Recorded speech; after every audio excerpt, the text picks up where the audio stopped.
Good evening, everyone. He was all that was good, all that was just, and all that was decent.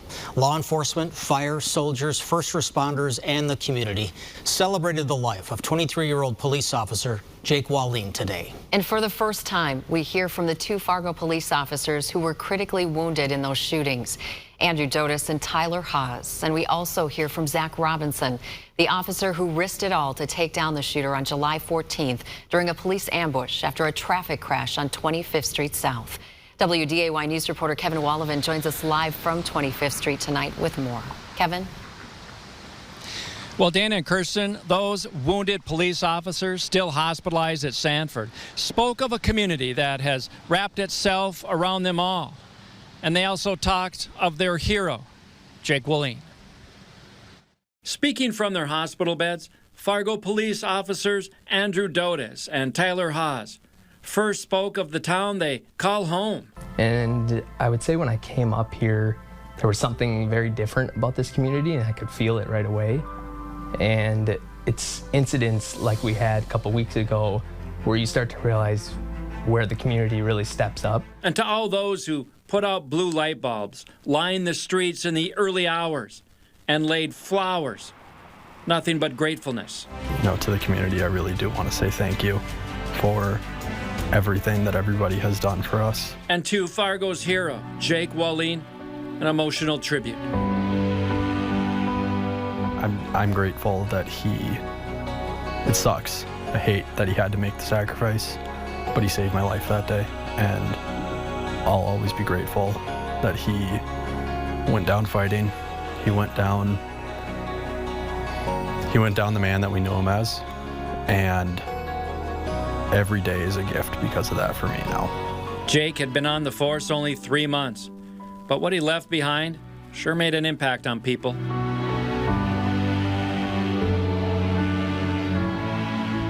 He only had 4 months on, but when he would walk up to someone, the attitude that he had, the positivity, you would never have guessed that he was a 4-month officer. And for the first time, we hear from Fargo police officer Zach Robinson. Jake was doing very well in the PTO program. He was eager to learn, was open to suggestions in his training. Who many believe saved our city from an even bigger tragedy that day. His message was all about thanking the community and Jake.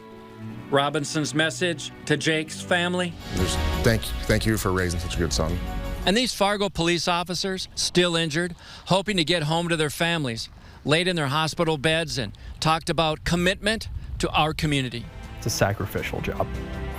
We sacrifice a lot of our lives to go out and protect the community, and I love it every day. It makes me smile every day that I get to put the uniform on.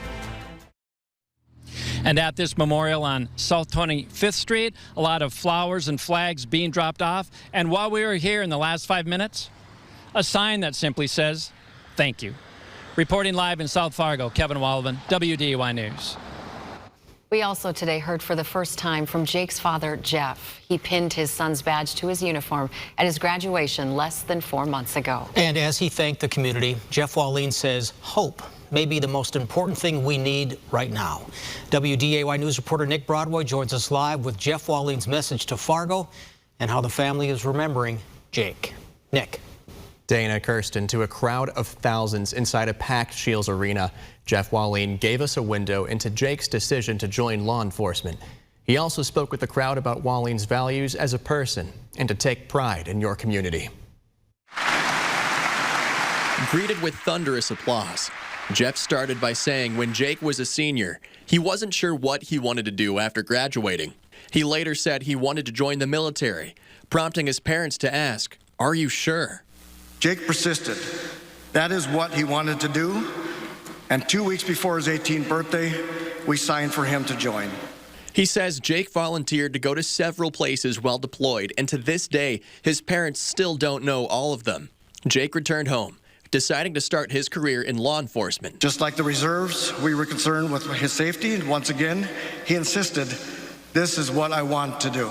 Despite the tragedy, his father believes Jake wouldn't have chosen a different path. We do not believe Jake would harbor any regrets. He was not in the wrong place at the wrong time. It was exactly where his heart and determination for his fellow man dictated that he should be there at that moment. He is a hero.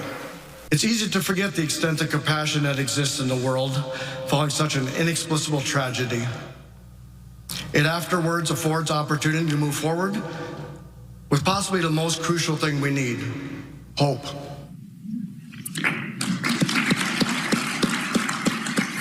Hope that Jake's sacrifice was not in vain. Hope that the ideals Jake stood for are truly appreciated by those he swore to protect. Nothing can make us more appreciative of the young man that Jake became. His service to his country and fellow man is well documented. Jake's family, remembering the son behind the badge. When Jake was young, somebody called him Jacob, and he replied back to them, "I am Jake, just Jake." To others, he was Officer Jake Wallin or Sergeant Wallin, but to us, he will always be just Jake. Thank you.